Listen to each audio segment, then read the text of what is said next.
So there's been a change of plan for the Nintendo Fight Stick. If you missed my last video, I'm trying to use an ESP32 controller to make a Nintendo Fight Stick so I can use normal arcade controls on a Switch controller. If you haven't watched it, you should go check it out. Everybody hated it, you may as well. But for this project, I've changed tack slightly because I tried to use some software called Hodger, well, Handheld Legend I think it is, to flash the USB controller so I can use it for hooking up buttons and controlling my Nintendo Switch. And that sort of worked. I tested it on a breadboard and all the buttons seemed to be okay. But when it came to using it in practice, it seems to have a turbo button turned on. So what turbo means, if you don't know, is the button's continuously turning on and off even though you're holding it down. So it's not really an option for me. So I thought perhaps I could just get a controller locally and just sort of solder onto the buttons of that and use that instead. And fortunately I could. Locally we've got an internet store called Mighty Ape and they sell this controller for $15. And I thought, how bad could it be? Worst case scenario I can just use it as a controller, best case scenario I can use it in this project.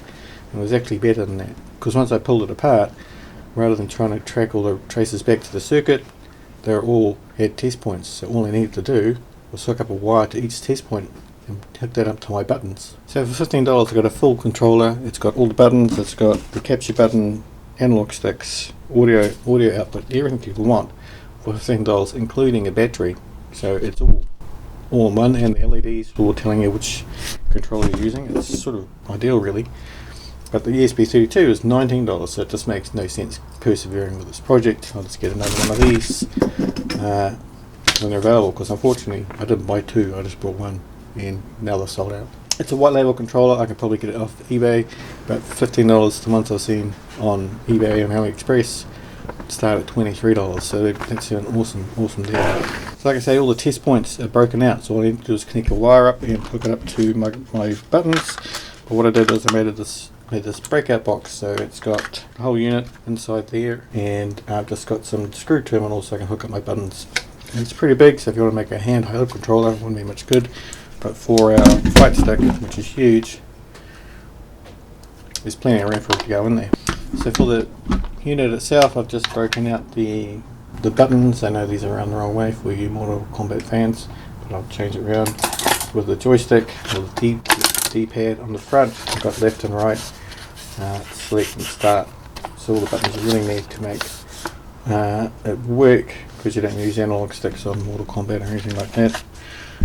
And the board just pops in the back, and all the switches are in there. It's got USB-C charging, so I just need to hold down the bottom for the USB to be able to plug into it, and then we're good to go.